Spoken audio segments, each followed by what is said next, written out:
സുഹൃത്തുക്കളെ, നിങ്ങൾക്ക് ഫാമിലി ആയിട്ട് മഴയത്ത് നല്ല അടിപൊളിയായിട്ട് കളിച്ച് രസിക്കാൻ പറ്റുന്ന ഒരു അടിപൊളി സ്ഥലത്താണ് ഞാൻ എത്തിയിട്ടുള്ളത്. ഇതെന്ന് വെച്ചിട്ടുണ്ടെങ്കിൽ നമ്മുടെ മലപ്പുറം ജില്ലയിലാണ്. ഈ ഭാഗത്ത് ഞാൻ പല പ്രാവശ്യം വന്നിട്ടുണ്ട്. നല്ല മഴയാണ് കേട്ടോ, അതുകൊണ്ടാണ് കോട്ടിട്ടാണ്ട് നടക്കുന്നത്.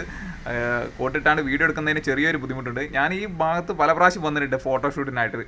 അന്നൊന്നും ഇത്ര വെള്ളം തന്നെ ഇല്ല, പൊതുവേ വെള്ളം കുറവാണ് ഉണ്ടാവുക. ഇന്നെന്ന് വെച്ചാൽ നല്ല വൈബിൽ നല്ല സുഖമായിട്ട് ഒഴുകണ സമയത്താണ് എത്തിയിട്ടുള്ളത്. പല ആളുകളും പല ആക്ടിവിറ്റീസിലും ഉണ്ട് കേട്ടോ. ഒരുപാട് പേര് വരുന്നുണ്ട്, ഫാമിലീസ് ആയിട്ട് വരുന്നുണ്ട്, കുട്ടികളും കാര്യങ്ങളൊക്കെ ആയിട്ട് നല്ല എന്താ പറയുക നീന്തി തുടിക്കാൻ പറ്റുന്ന ഒരു സ്ഥലത്താണ് നമ്മൾ എത്തിയിട്ടുള്ളത്. പിന്നെ കുറച്ച് അങ്ങേപ്പുറത്ത് പുഴയാണ്, അതുകൊണ്ട് കുറച്ചൊരു ഡേഞ്ചറാണ്. അതുകൊണ്ട് വരുന്നവരൊക്കെ നല്ല ശ്രദ്ധിക്കുക. വേറെ ബുദ്ധിമുട്ടുകളൊന്നുമില്ല. ഇവിടെ ഇതിൽ ഒരു ഭാഗത്ത് പുഴയും ഒരു ഭാഗത്ത് എന്താ പറയുക ഒരു വെള്ളമൊക്കെ നിറഞ്ഞു നിൽക്കുന്ന ഒരു നാച്ചുറൽ ആയിട്ടുള്ള ഒരു അമ്യൂസ്മെൻറ്റ് പാർക്ക് എന്ന് വേണമെങ്കിൽ പറയാം. അങ്ങനത്തെ ഒരു സ്ഥലത്താണ് ഇത് എത്തിയിട്ടുള്ളത്. ഇവിടുത്തെ ആളുകളെന്ന് വെച്ചാൽ മഴേനൊന്നും വക വെക്കുന്നില്ല, നല്ല ആസ്വദിച്ച് എന്താ പറയുക കളിച്ച് രസിച്ച് നടക്കാമെന്ന് വേണമെങ്കിൽ പറയാം. പലർക്കും ഫോട്ടോ എടുക്കുന്നുണ്ട്, പിന്നെ ഊഞ്ഞാലാടുന്നുണ്ട്. ഒരുപാട് പേര് വീണ്ടും വന്നുകൊണ്ടിരിക്കുന്നുണ്ട്, ഫാമിലി ആയിട്ട് കുട്ടികളായിട്ടൊക്കെ അങ്ങനെ വരുന്നുണ്ട്. ഈ സ്ഥലം എന്ന് പറയുന്നത് നമ്മുടെ മലപ്പുറം ജില്ലയിലെ പരപ്പനങ്ങാടി ഡിസ്ട്രിക്റ്റിലെ ന്യൂക്കട്ട് എന്ന് പറഞ്ഞ സ്ഥലത്താണ്. എന്തായാലും വരിക, അടിപൊളിയാണ്, സൂപ്പറാണ്.